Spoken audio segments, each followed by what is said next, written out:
9 personalization strategies for email marketing that convert. Ever feel like your emails are just disappearing into the void? You're not alone. Today, I'm sharing 9 personalization strategies that transformed my open rates from 12% to 45%. These aren't just random tips, they're psychology-backed strategies that big brands use every day. My name is Vivian, and I'm an email marketing strategist for a $100 million brand. Did you know that 72% of customers will only engage with personalized messages? I'll show you exactly how to make every email feel personal, even if you're just starting out. Plus, I'll give you real examples from brands that are crushing it in this video. Are you ready to transform your email game? Let's go. Use product recommendations that convert. Okay, let's talk about the psychology behind product recommendation. You know when you're scrolling through Amazon and think, wow, it's like they're reading my mind. That's a reciprocity principle in action. When we receive personalized suggestions, our brains actually feel valued. And here's the crazy part.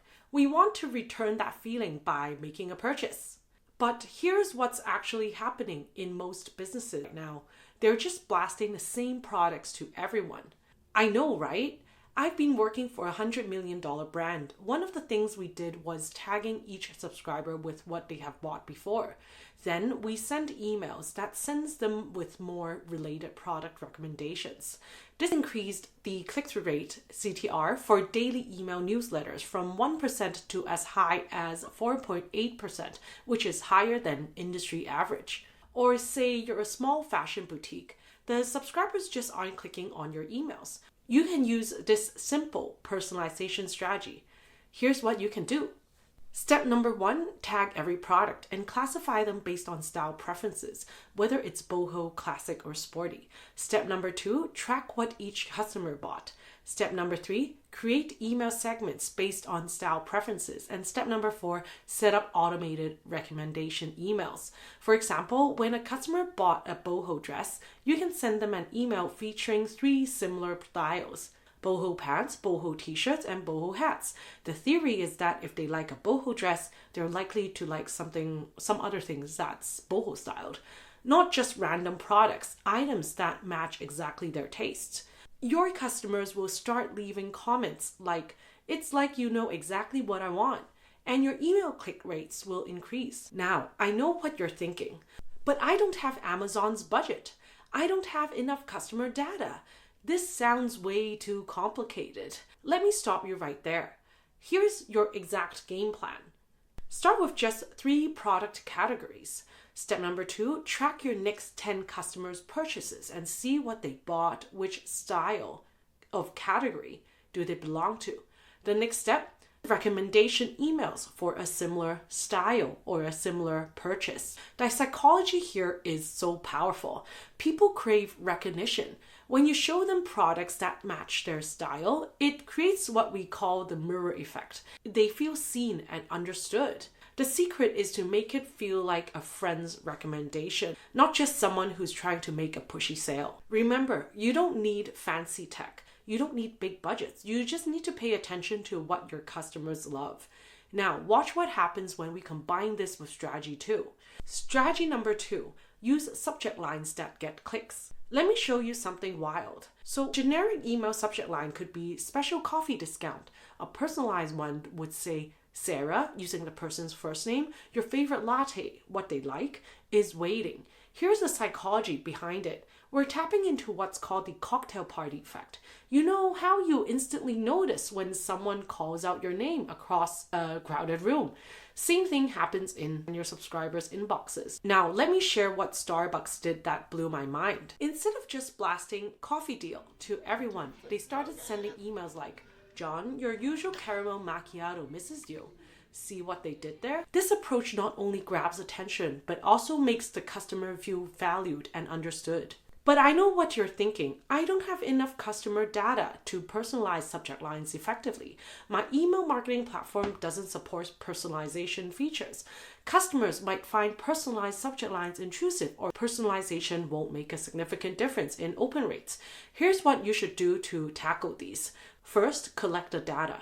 Start by gathering basic customer information through sign-up forms or purchase histories. Add a field and ask people to fill in their preferences of what kind of products they like.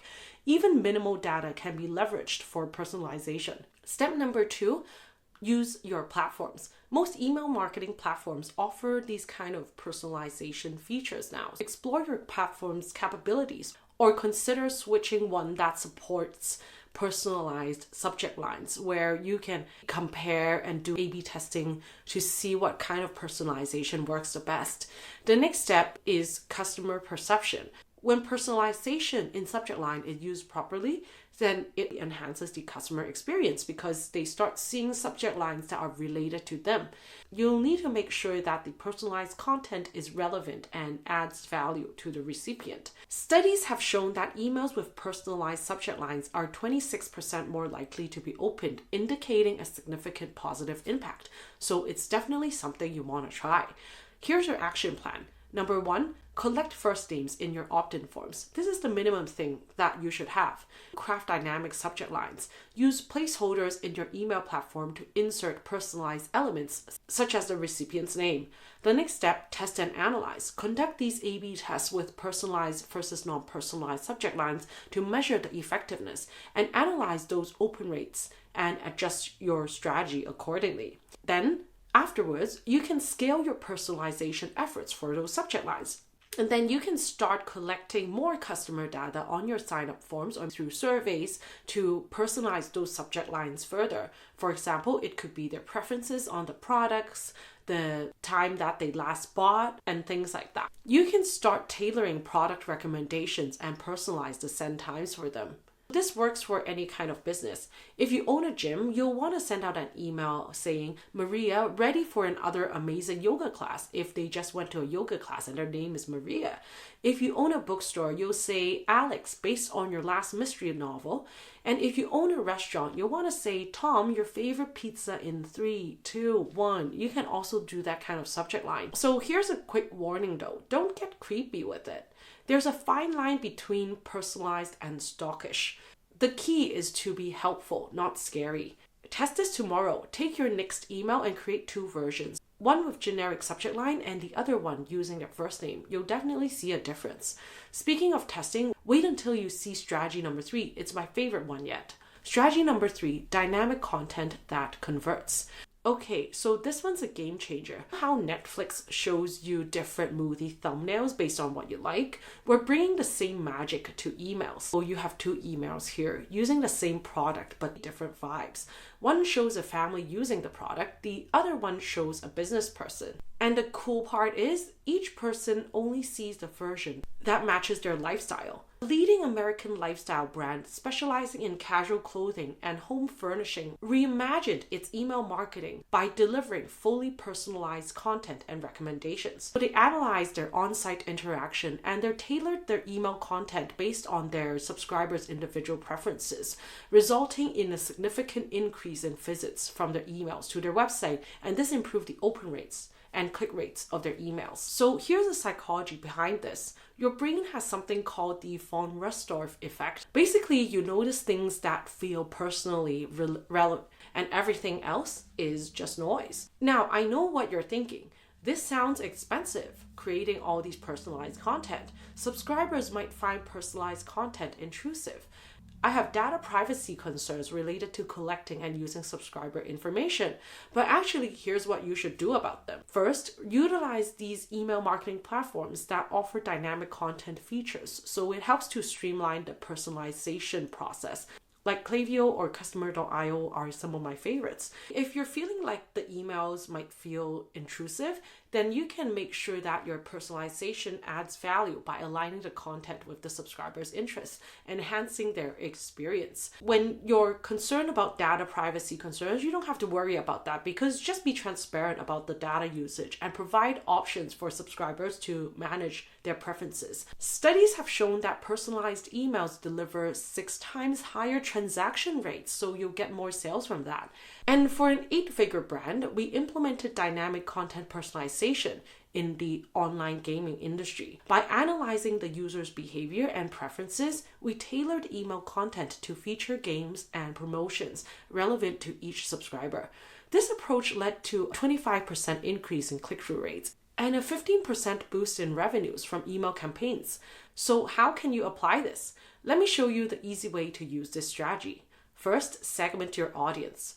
Divide your email list based on their demographics, purchase history, and their behavior, like what emails they clicked on, what emails they opened, etc. Next thing is to use dynamic content blocks. Incorporate content blocks that change based on the subscriber's data, such as product recommendation, location-specific information. Personalize the subject lines and greetings. Include the subscriber's name or reference past interactions to capture interests. Finally, remember to test and optimize it. Regularly analyze the performance, like running A/B tests, to refine your dynamic content strategy. Most email platforms have this built in. The psychology for this can get deeper. When people see content that matches their identity, they experience what we called cognitive ease. It just feels right. Or say you're a gym, you can actually send different workout tips based on members' fitness goals and some simple stuff. And let's say your members can be divided into beginners and advanced and athletes. Beginners can get emails about their form guides, how should they use the machine, etc. And regular members can get more advanced move. Athletes can get performance tips. Start small. Pick one thing to customize, whether it's the images, the headlines, the product recommendations, or the call to action buttons, and do A/B testing on them to see what works best. Pro tip is to always test. Send the dynamic version to half your list and the regular one to the other half. The numbers won't lie. Strategy number 4, use social proof that work. Do you ever notice how you're more likely to try a restaurant when it's packed? That's social proof, and it's about to transform your emails. Airbnb effectively uses social proof by featuring guest reviews and host ratings in their email campaigns. They focus on mentioning positive experiences from other users. So Airbnb, they build trust and encourage potential guests to book stays through their emails. And here's the psychology for that. We're actually hardwired to follow what others are doing. It's called the social validation theory. Let me show you how you can use this. So say you sell online courses and you have decent products and courses, but your emails aren't converting. You can add these 3 elements: real student testimonials, success story snippets, and live enrollment counters. Your sales would jump from the emails. That's because people don't want to miss out. Now, I know what you're thinking. Our product sells itself. Why do I need to do that to my email marketing? We don't need to show the reviews. Our audience doesn't pay attention to reviews in the emails, but I'm starting out. I don't have many testimonials. I don't have many customers. So that's why you need to start now. Start by collecting feedback from satisfied customers and encourage them to share their experiences. Even a few genuine testimonials can significantly impact trust. Use real names, photos, and specific details in testimonials. Monitor the click-through rates of the emails to assess the impact of social proof in your emails. Here's your exact playbook to implement this. Step number 1, start with just one happy customer. Capture specific details about their success, whether there was a sales increase if you're a B2B product, whether it saved them time or helped them to do something better. That is the kind of success we're looking for.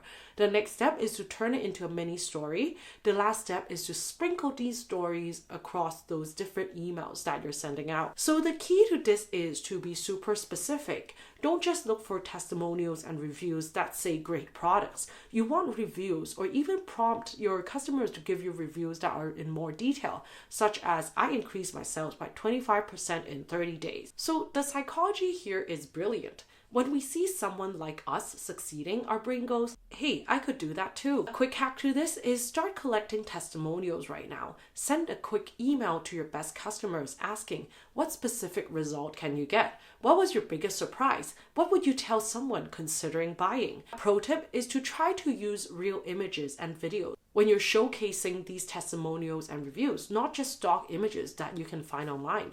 Our testing shows that it doubles your credibility. Remember, you don't need hundreds of reviews. One authentic success story beats generic social proof every time. Strategy number 5, use perfect timing to send your emails. Quick question, have you ever received an email at 3 a.m.? When was the last time you checked your email? Bet it wasn't at 3 a.m. I still see businesses trying to send emails at random times, sometimes at even 3 a.m. when people are sleeping, hoping for the best. So this is related to what we call the mere exposure effect. Basically, your brain pays more attention to things it sees familiar times. A study by MailerLite also found something fascinating. Emails sent on Thursdays and Fridays are the most popular among marketers. However, on average, emails sent on Mondays have higher than average open rates. Many businesses actually struggle with low open and click-through rates in their emails, and it's often because their emails arrive at inconvenient times. Maybe people are sleeping, or they're busy, or they just get lost in crowded inbox. When I was working on the email campaigns for an 8-figure brand, the send times were always at night because we saw our competitors doing it. But then we found that people open emails at different times depending on the day of the week, and we adjusted our send times accordingly. This contributed to a 25% increase in email open rates. For example, say you have a coffee shop and you were sending them morning deal emails at 9 a.m. It sounds totally logical because people work at 9 a.m., right? But this is actually wrong. By then, most people have already bought their coffee. So you analyze your customers' buying patterns and find something interesting. Most people checked emails at 6:30 a.m. and they make their coffee decisions by 7 a.m. They were too busy to read emails by 8 a.m. That means you should switch your emails to send at 6:30 a.m. and your email open rates and sales will definitely jump. I know what you're thinking, but my customers are different. I can't wake up to send emails at 6 a.m. in the morning.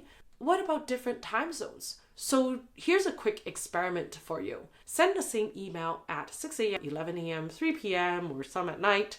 Track which gets more opens. The data never lies. You can even test to send out some emails at nighttime or midnight, depending on how your subscribers behave in your industry. And here's a step-by-step to implement this. Step number 1, check your email stats. When do people usually open the emails? Or when do people usually visit your website? These are some data that you can use to know what times you should send the emails. Then test these different send times, morning, noon, and evening. Afterwards, schedule your emails using the platform that you have. Next, schedule your emails. And then track your engagement by the hour and use automations for the different time zones. Remember, the perfect time isn't when you're ready to send, it's when your audience is ready to read. Strategy number 6, use behavior-based trigger. Have you ever abandoned a shopping cart and get that, hey, you forgot something email? It's not random, it's pure psychology. Let me show you why it works so well. It's called a Zeigarnik effect. Your brain literally gets uncomfortable with unfinished tasks. Wild, right? But here's what most people get wrong. They send one reminder email and gives up. Look what Amazon does instead. They send emails like these ones. Email number 1, your cart is waiting. Email number 2, others also bought. And another email about price drop on items you liked. And the result is this significantly boosts their conversion rates. We've also done this to the 8-figure business. We integrated behavior-triggered emails into our marketing strategy. When users show interest in specific casino games but didn't sign up, we send personalized emails highlighting the game's features to get them to register. Or for example, you have a small online boutique selling coffee and you had lots of customers abandoning their carts. Here's what you can do. Track when people added their items. Note which products they viewed and watch how long they stayed on each page. And then, here are some simple triggers you can create for your coffee shop. First, cart abandoned. Send gentle reminder emails. Next, if they view the product, send emails suggesting similar items. Afterwards, if they've almost purchased, send special offers to give them extra incentive to buy. The cart recovery rate is bound to increase. Or if you're a service provider, after a client books a consultation call, trigger a follow-up email with preparation tips and what to expect to shorten the sales cycle as well. Now I hear those doubts. You might be thinking, I don't have any fancy tools. What if I annoy people? Automated emails may lack a personal touch and customers would see it as spammy. Or maybe you're worried about overwhelming your customers with these emails. A lot of email marketing platforms offer user-friendly automation features that simplify the setup process. Automation can include using dynamic content, knowing what action they've taken on your website. And if your platform doesn't allow that, then you'll probably need to change to one that offers those kind of behavioral based triggers. Next is you'll need to make sure that your emails are also genuine in value and are directly related to the customer's actions. This reduces the likelihood of being seen as spam. You'll need to set the frequency caps and prioritize the most critical triggers to avoid overwhelming the customers with these different automations. Here's your exact game plan. First, set up a basic abandonment trigger. Create a 3-part email sequence and space them 24 hours apart. Add personal touches. A pro tip, add urgency, but keep it real. Cart expires in 24 hours. Works better than fake scarcity. Test this tomorrow. Set up one trigger email and you'll be amazed at what comes back to life. Don't forget to follow for more marketing psychology tips that work. See you in the next video.